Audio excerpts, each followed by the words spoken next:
Hello my dear students. ये student आप लोग के बीच में बिहार एपीओ में सेलेक्टेड स्टूडेंटों का बराबर वीडियो जा रहा है और अभी तक आप लोगों ने इतने सेलेक्टेड स्टूडेंटों का वीडियो देखा जिससे आप लोग को बहुत ही ज़्यादा ताकत मिली होगी, आप लोग काफ़ी बूस्ट हुए होंगे। आप लोग के कमेंट बॉक्स हम पढ़ते रहते हैं। तो डियर स्टूडेंट, जितने लोग सेलेक्ट हुए सबके आप लोग को वीडियो समय समय पर दिखाए जाएंगे। बस आप लोग थोड़ा इंतज़ार करते रहें। जैसे जैसे जिस स्टूडेंट के वीडियो मिलते जाएंगे आप लोग को वो वीडियो मिलते जाएंगे। ये स्टूडेंट, जैसा आप लोग जानते हैं परीक्षा रिफ्रेशर ऑनलाइन ला क्लासेस पिछले 32 ईयर से रन कर रहा है और कोविड के बाद ये ऑनलाइन प्लेटफॉर्म पर ज़्यादा रन कर रहा है। इस प्लेटफॉर्म से बहुत से स्टूडेंटों ने हायर जुडिशल के एग्ज़ामिनेशंस को, सिविल जज के एग्ज़ामिनेशंस को, एपीओ के एग्ज़ामिनेशंस को क्रैक किया, फाइनल सिलेक्शन लिया और अब आगे आप लोग का नंबर है। इस चैनल पर जो तैयारी होती है वो हायर जुडिशल सर्विसेज की होती है, सिविल जज की होती है और एपीओ के एग्ज़ामिनेशंस की होती है। इसके अलावा और इस पर किसी भी प्रकार की कोई भी प्रिपरेशन नहीं कराई जाती। जैसा आप लोग को मालूम है कि उत्तराखंड का एपीओ का वैकेंसी आने वाली है, यूपी का एपीओ की वैकेंसी आने वाली है और इसके साथ साथ बिहार एपीओ की भी वैकेंसी आप लोगों के लिए आने वाली है। उसकी तैयारी कैसे करें, कैसे आप भी उसी तरह सेलेक्ट हो जैसे कि और भी स्टूडेंट सेलेक्ट हुए। अब आप जानते हैं कि बिहार एपीओ में बम्पर सिलेक्शन लोगों ने दिया, ताबड़तोड़ सिलेक्शन स्टूडेंटों ने दिया परीक्षा रिफ्रेशर ला क्लासेस की, जिनकी संख्या 55 के लमसम है। तो अब आज हम उन स्टूडेंट से मिलना चाहते हैं, आप लोग से मिलाना चाहते हैं जो परीक्षा रिफ्रेशर ऑनलाइन ला क्लासेस के फाउंडर स्टूडेंट हैं। जब ऑनलाइन क्लासेस स्टार्ट हुई थी कोविड के समय में, उसके अमरेश कुमार दीपक फाउंडर स्टूडेंट हैं। इन्होंने उस समय से ज्वाइन किया और बिहार का सिविल जज, पिछली बार इन्होंने इंटरव्यू भी दिया और इस बार इन्होंने बिहार एपीओ में फाइनल सिलेक्शन भी लिया। अब इनकी पूरी हम यात्रा पर इन्हीं के शब्दों में सुनेंगे कि कैसे इन्होंने अपनी यात्रा को प्रारंभ किया ऑनलाइन क्लासेस से लेकर और आज एक सहायक अभियोजन अधिकारी क्लास 2 गजेटेड ऑफिसर्स के रूप में ये अपने पद पर चयनित हो गए हैं और बिहार राज्य की सेवा में अब यह क्लास 2 गजेटेड ऑफिसर। अगली आवाज़ अमरेश कुमार दीपक की। Thank you sir. मेरा नाम अमरेश कुमार दीपक हुआ और मैं मूल रूप से गया बिहार से हूँ। मैंने इस बार 2020 की जो वैकेंसी थी बिहार अभियोजन पदाधिकारी की, उसमें मैं इस वर्ष 2023 में अंतिम रूप से मैं अभियोजन पदाधिकारी के रूप में चयनित हुआ हूँ। मैं इस एग्जामिनेशंस के बारे में ये बताना चाहता हूँ कि ये एग्जामिनेशन जो होता है वो 3 चरणों में मुख्यतः होता है, जिसमें पहला फेज जो होता है प्री के रूप में रहता है और दूसरा फेज जो है वो आपका मेंस के रूप में रहता है, तीसरा फेज जो है इंटरव्यू के रूप में रहता है। 3 फेज पार करने के बाद इस पोस्ट पर चयनित होकर लोग आते हैं। पहला फेज मैंने जो प्री का था, प्री के लिए मैंने जो अपनी स्ट्रैटेजी बनाई थी उसमें मूल रूप से ये था कि मैंने बेयर एक्ट को काफ़ी अच्छे तरीके से फॉलो किया था। सर के गाइडलाइंस में सर के द्वारा बताया गया था कि प्रॉपर तरीके से आप बेयर एक्ट को पढ़ाई करते रहिए, उसके बाद जो भी वन लाइनर सेट है आप उसको मारते रहिए। तो उसको मैंने अध्ययन किया और वहाँ से मुझे काफ़ी फायदा हुआ। इसी के साथ मैंने जीएस का भी पोर्शंस को साथ में लेके चला, क्योंकि वहाँ पर बिहार में जो है जीएस का भी काफ़ी अच्छा रोल रहता है। इस पर थोड़ा एक चेंजिंग इस नया पैटर्न के अनुसार बिहार एपीओ का जो वैकेंसी क्लियर हुआ है उसमें ये था कि जैसे जुडिशरी में हम लोग देखते हैं कि यहाँ पे माइनस मार्किंग वगैरह नहीं रहता है, लेकिन इस बार एपीओ की जो एग्जाम था उसमें आपको 1/3 माइनस मार्किंग का प्रोविजन भी था। तो उसके मद्देनजर काफ़ी अच्छे से और सहज तरीके से क्वेश्चंस को डील करना था। तो उसको ध्यान में रखते हुए मैंने अच्छे तरीके से बेयर एक्ट को फॉलो किया और बराबर मैंने वन लाइनर पीटी के लिए जो होता है उसको देखते रहा और मारते रहा। और वैसे प्रैक्टिस करने से ये हो गया था कि मेरे स्कोर अच्छे आने लगे थे और वही चीज़ मैंने प्रॉपर तरीके से प्री के एग्जामिनेशंस के दौरान रखा और मेरे अच्छे मार्क्स आए थे और मैं प्री क्वालिफाई कर गया। मेंस के लिए भी अच्छा खासा मुझे समय मिला और चूंकि आप लोग सब जानते हैं कि एग्जामिनेशंस के दौरान में बीच में थोड़ा कुछ केस वगैरह की वजह से भी थोड़ा डिले हो गया था, इसलिए अच्छा टाइम मिला था और कोविड के समय था। मेंस का प्रिपरेशन करने का अच्छा टाइम मिला था मुझे। और उसी दौरान ये आपका 31वीं न्यायिक सेवा का भी था मेरा, तो 31वीं न्यायिक सेवा में मैंने पूरा प्रयास किया और प्री मेंस इंटरव्यू तक मैं गया। हालांकि दुर्भाग्यवश तरीके से मेरा अंतिम रूप से उसमें चयन नहीं हो पाया था, लेकिन मैंने इंटरव्यू तक फेस किया था उसमें। उसी दौरान मैंने तैयारी को अच्छे से रखा, चूंकि इसमें मेंस में ये आपका एविडेंस एक्ट और आईपीसी एक्ट, माइनर एक्ट और सीआरपीसी, ये 4 पेपर ही थे। तो अच्छे तरीके से सर के गाइडलाइंस में गहन अध्ययन किया और प्रॉपर जो प्रीवियस ईयर का मेंस का जो था पैटर्न उसको मैंने फॉलो किया और बारीकी से क्वेश्चंस को अध्ययन किया, ताकि मेरा पेपर पूर्ण रूप से कंप्लीट हो गया।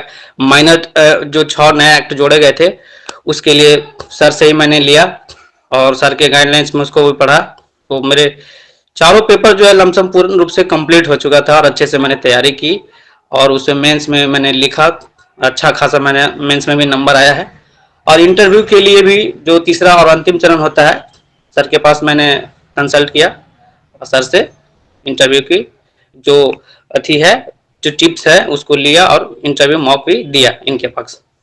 तो उस रूप में मुझे ये तीनों जो चरण होता है इसका पूर्ण रूप से करने का मौका मिला सर के गाइडलाइंस में, और मैं वहां से करके ये अंतिम अथी तक के मैं पायदान पर पहुंच पाया, अंतिम रूप से मैं चयनित हो पाया।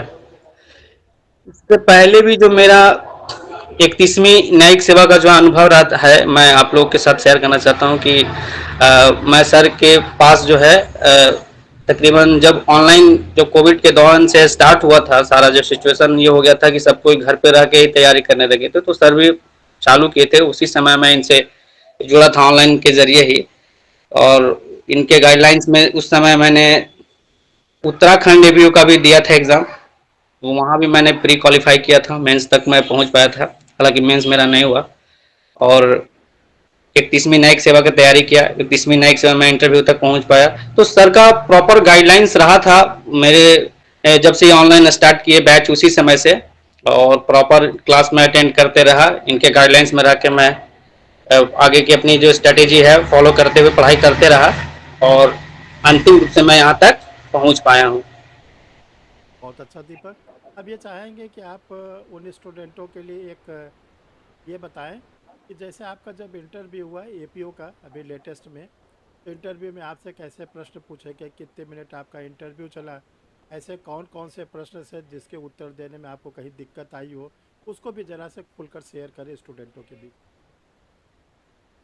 इंटरव्यू का जो एक तरीके से मेरे साथ जो मुझसे जो प्रश्न पूछा गया था, मैं इंटरव्यू के समय काफी घबरा सा गया था, क्योंकि पिछली बार मेरा इंटरव्यू में ही थोड़ा प्रॉब्लम हो गया था, जिसकी वजह से मैं उतना नंबर जो क्वालिफाइंग मार्क्स होता है आपका जुडिशरी के लिए मैं प्राप्त नहीं कर पाया था, जिसकी वजह से मैं दुर्भाग्यवश तरीके से फाइनल में नहीं आ पाया था।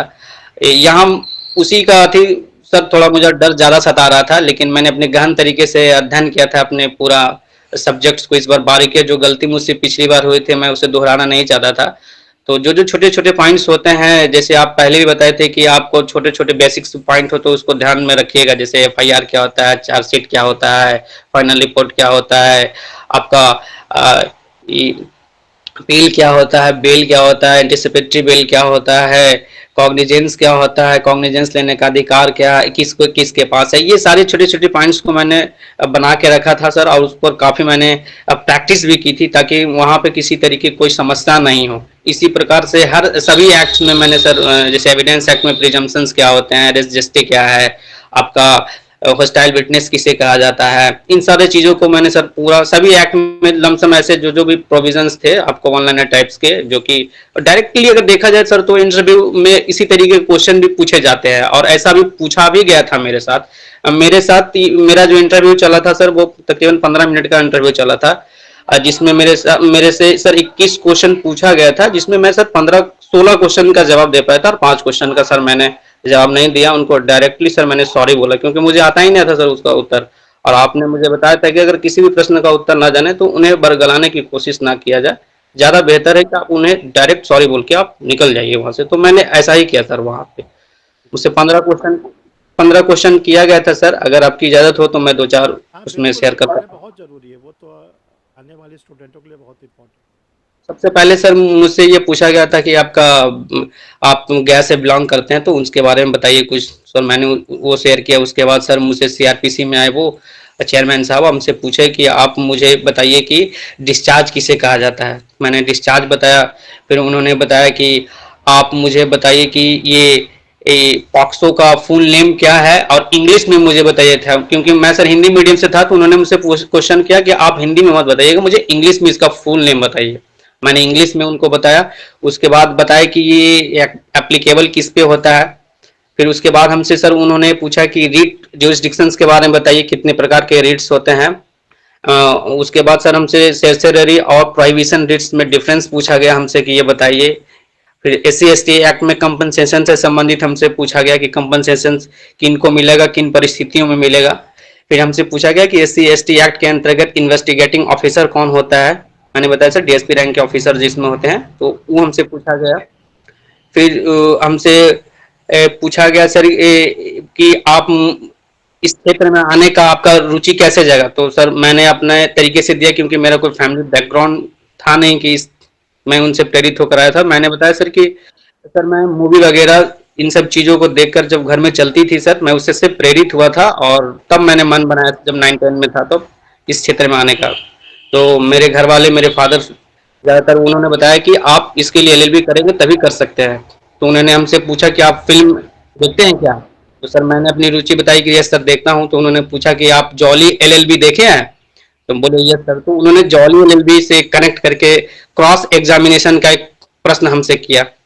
तो एक क्वेश्चन ये भी था सर मेरे साथ। फिर सर हमसे लमसम सभी एक्ट से पूछा ही गया है। माइनर एक्ट्स में सर आपको SC/ST एक्ट से कनेक्ट कर लिया गया था सर, जो प्रश्न मैंने बताया आपको। पॉक्सो से कुछ प्रश्न पूछा गया। आर्म्स एक्ट का सर लाइसेंस के संबंध में प्रोविजन हमसे पूछा गया। फिर वहां से हट के सर एक सर जो लास्ट में थे, उन्होंने हमसे पूछा कि डिफॉल्ट बेल क्या होता है। फिर उन्होंने हमसे ये पूछा कि एबडक्शन और अमेंडमेंट में क्या अंतर होता है। तो तकरीबन 16 क्वेश्चन का हम आंसर दिए थे सर। 5 क्वेश्चन का आंसर नहीं दिए थे। 15 मिनट तक मेरा चला था, और सबसे लास्ट में मेरा था सर, शाम हो गया था मुझे इंटरव्यू देने में। अच्छा, साक्षात्कार बोर्ड में कितने लोग थे आपके? सर मेरे साक्षात्कार बोर्ड में सर 4 मेंबर थे सर कुल। सभी ने प्रश्न पूछा आपसे कि किसी ने पूछा? नहीं सर, चेयरमैन सहित सभी सदस्यगण सर हमसे प्रश्न पूछे थे। चलिए दीपक, आपको एक बार फिर से, आप चूँकि परीक्षा रिफ्रेशर ऑनलाइन ला क्लासेस के फाउंडर स्टूडेंट हैं, आपको एक बार फिर से हम बहुत बहुत बधाई देते हैं कि आप सहायक अभियोजन अधिकारी क्लास 2 गस्टेड ऑफिसर्स के रूप में बिहार राज्य में सेलेक्ट हुए हैं। देखिए, ये आपके जीवन का एक ठहराव है कि आप अब आज से स्टूडेंट के लेवल से उठकर क्लास 2 गस्टेड ऑफिसर के लेवल में आ गए। जैसा हम आप लोग को बताते हैं कि जो स्टूडेंट का लेवल होता है वो बहुत ही घबराहट वाला लेवल, क्योंकि हम लोग के जीवन में यही लगता है कि हम स्टूडेंट हैं, हमारा सिलेक्शन नहीं होगा तब हम क्या करेंगे, हम बेरोज़गार हैं, हमें रोज़गार नहीं मिलेगा तब हम क्या करेंगे। हम अपने को कहीं न कहीं से उपेक्षित महसूस करते हैं। लेकिन जब हम कहीं सेलेक्ट हो जाते हैं तो हमारा वो लेवल हट जाता है और हम क्लास 2 गस्टेड ऑफिसर्स के रूप में जैसे ये लोग बन गए। लेकिन दीपक, आपका, मुझे ये कहना है आपसे कि आपका ये अंतिम पड़ाव नहीं है। अंतिम पड़ाव आपको बिहार न्यायिक सेवा में या किसी भी राज्य सरकार की न्यायिक सेवा में आना है, और एक जज के रूप में आपको अपने को स्थापित करना है। आपने इस बात को बता दिया कि मैं इस योग्य हूँ, तभी तो आप पिछले बार इंटरव्यू तक पहुँचे थे, और इस बार आपको कमीशन ने इंटरव्यू में भी सिलेक्ट कर लिया। अब थोड़ी सी और अपनी ताकत लगा दीजिए, थोड़ी सी अपनी कमियों को और दूर कर लीजिए, ताकि आप न्यायिक सेवा में आ जाएं। बहुत ही प्रतिष्ठित पद है, और आपने APO बनकर अपना नाम, अपने परिवार का नाम, अपने सर का नाम, कोचिंग का नाम, सबको रोशन किया। और ये रोशन हो जाएगा, परिवार का नाम, आपका नाम, आपके माता पिता और भाइयों का नाम, सर का नाम, जब आप न्यायिक पद पर आ जाए। एक बार फिर न्यायिक पद पर आने के बाद आपका परीक्षा रिफ्रेशर लॉ क्लासेस में सर फिर से आपका साक्षात्कार लेंगे, और स्टूडेंटों को फिर आप बताइएगा कि न्यायिक अभियोजन यात्रा में रहने के दौरान, अभियोजन की कार्यवाही करने के दौरान हमने कैसे और अपना समय निकाला और हम न्यायिक सेवा में चयनित हुए। तो दीपक, आपको बहुत बहुत धन्यवाद। उस दिन का भी इंतज़ार रहेगा कि जिस दिन आप न्यायिक सेवा में चयनित हो जाएंगे, और ये बताइएगा कि हम अभियोजन में कार्य करते हुए, अभियोजन कब आपके ऊपर जिम्मेदारी आ जाएगी, आप लोग ट्रेनिंग कॉलेज जाएंगे, फिर आप लोग को कोर्ट अलाट हो जाएगी, आप काम शुरू कर देंगे, तो बताइएगा कि अभियोजन में सेवा देते हुए कैसे हम न्यायिक सेवा में चयनित हुए। बहुत बहुत धन्यवाद दीपक आप। Thank you sir.